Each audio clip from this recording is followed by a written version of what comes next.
Իհարկե բացահայտված չի։ Եվ ես բազմաթիվ անգամներ ասել եմ, քանի դեռ արտաքին քաղաքական վարկածը, որ բազմաթիվ առումներով հնչեցվել է, չի ստուգվել, չի ճշտվել, այն բացահայտված համարել հնարավոր չի։ Պարոն Սարգսյան, պարոն վարչապետը պարբերաբար ընդդիմադիր ժամանակահատվածում ասում էր, այս կբացահայտվի հոկտեմբերի 27-ը, եթե իշխանափոխություն լինի։ 7 տարի է իրենք իշխանության են, բայց փաստացի հոկտեմբերի 27-ը բացահայտված չէ։ Ով է խանգարում։ Եթե այն ժամանակ Սերժ Սարգսյանն էր խանգարում, Ռոբերտ Քոչարյանն էր խանգարում, հիմա ով է խանգարում։ Գիտեք, այն վարկածը, որ արտաքին քաղաքական հետ հոկտեմբերի 27-ի օժտագործության հետ կախված մեղրի տարբերակով, այդ վարկածը ստուգված չէ։ Ինչ վերաբերվում է ներքին վարկածին, որտեղ արտաքին քաղաքական ուժերը ինչքան էլ հզոր լինեն, եթե ներքին աջակիցներ չունենան, նման օպերացիա անել ազգային ժողովի շենքում իրականացնել չեն կարող, այդ միանշանակ։ Բայց այդ առումով էլ ես 3 անգամ հարցաքննվել եմ, բավականին երկար հոգնեցնող հարցաքննություններ, վերջին անգամ 2 ամիս առաջ։ Գնացել եմ կեսօրվա ժամը 2-ին և քննչականից դուրս եմ եկել երեկոյան ժամ 8-ին, ճիշտ է 2 ժամ լույսերը գնացել էին քննչականում ու դրա համար եմ սպասել, բայց մնացած ժամանակը տեսագրության տակ հարցաքննվել եմ։ Այստեղ բազմաթիվ խնդիրներ կան, որոնք վերաբերվում են նաև այն մարդկանց, ովքեր ցավոք սրտի այսօր չկան, զոհվել են կամ Հայաստանից բացակայում են։ Այսինքն ներքին օժանդակողներին գտնելու առումով էլ խնդիրներ կան։ Երկրորդ, գլխավոր ոչռագործը երբեք չի ընդունելու, որ իրեն ուղղորդել են։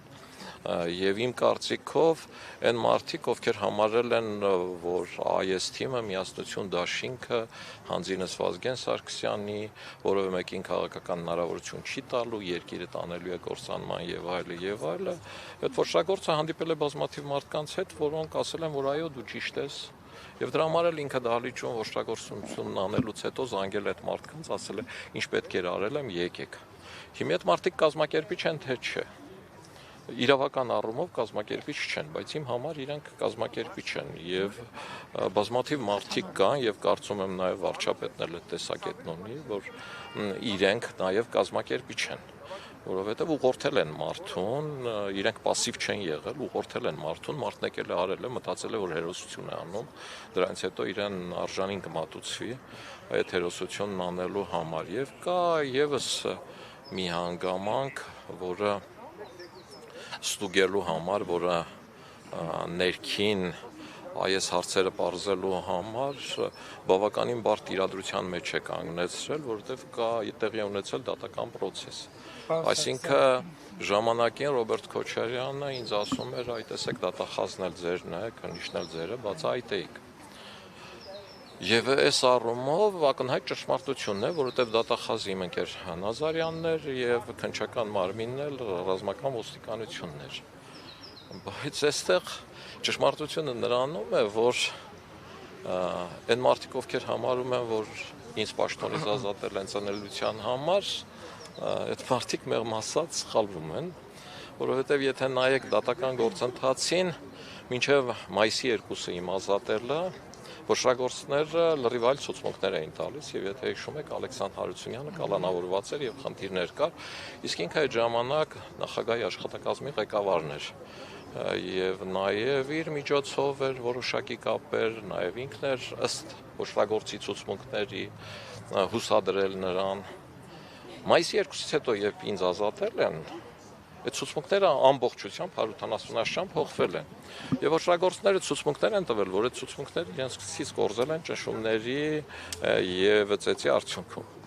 Դրանով քրեական գործ է հարուցվել ճնշումների եւ ծեծի առումով, որպեսզի պարզեն եւ այդ ժամանակ էլ իշխանություն Ռոբերտ Քոչյանն էր, արդեն իր ուզածով, իր ձևով եւ դատարանը պարզել է, որ որևէ ճնշում էլ չի եղել եւ որևէ մեկը ճնշումների համար չի պատժվել։ Որից հետո խնդիրն եկել է հոկտեմբերի 27-ի արդեն դատավարության պարոն Ուզունյանի դատավարության շրջանում ու չգիտես ինչի, թե դատախազությունը, թե պարոն Ուզունյանը հիմք է ընդունել մայիսի 2-ից իմ ազատելուց հետո ցուցմունքներն է համարել արժանահավատ, ոչ թե մինչև մայիսի 2 եղած ցուցմունքները։ Դες համար տարօրինակ չի, որ դատավորը կասկածելի հանգամանքներում Ուզունյանը գնաց երկրից, երբ որ իշխանություններն ասում էին, որ պետք է հոկտեմբերի 20-ը բացատրի, բայց Սամվել Ուզունյանը անգամ զենք էին հայտնաբերել օդանավականում, բայց շատ հանգիստ լքեց երկիր ու մինչ օրս իրավապահ մարմինները չեն հայտնաբերել ուր է դատավոր Ուզունյանը։ Իմ համար հոկտեմբերի 27-ի գործով, այդ կասկածելի հանգամանքներով, անբացատրելի 6-ից ավել հանգամանքներ կան, որոնց մասին ես քննչականում տեսակետս ասել եմ եւ գրել եմ։ Ընդ որում թե ազգային անվտանգության քննչականում,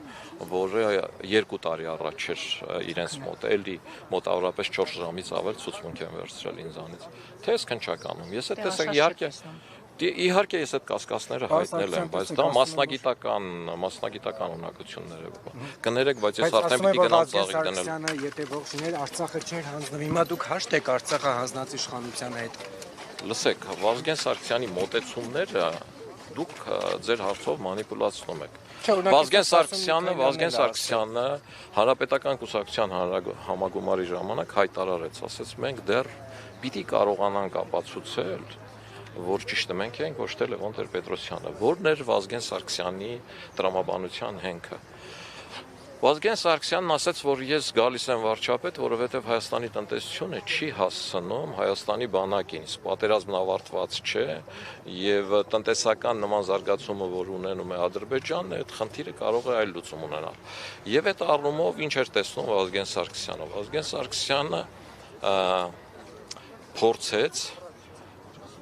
Հայաստանի Հանրապետության ողջ ներուժը ներառել, որպեսզի Հայաստանը